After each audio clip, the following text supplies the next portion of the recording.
Hey everyone, welcome back. Here's how to deposit a check using the Scotiabank mobile app step by step. First, open the Scotiabank app and then log in into your account. From the main menu, select the option from mobile deposit or deposit check. Now, choose the account where you want the money deposited. Next, take a clear photo of the front of the check followed by the back.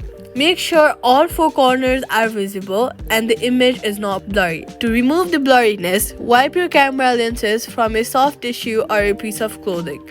Then, enter the check amount carefully and review the details. Submit the deposit and wait for the confirmation message on the screen.